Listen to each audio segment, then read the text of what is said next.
ప్రత్యక్ష దైవం శ్రీ వెంకటేశ్వరుడు కుందురువారిపాలెం గ్రామములో వెలసినాడు.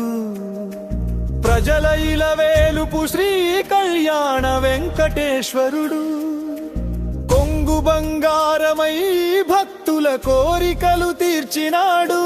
మూడో వార్షికోత్సవం చూడమురారండి, కన్నులారా గంచగారండి. శ్రీనివాసుని లీలలు చూడగారండి, భక్తి భావంతో చేరగారండి.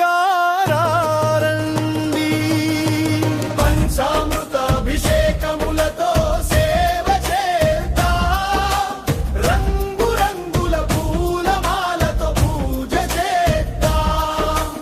గోవింద నామ సమరణతో హారతి పట్టుదాం, స్వామి వారి కృప కోసం మందమ చేరుదాం. రారండి రారండి భక్తులారా,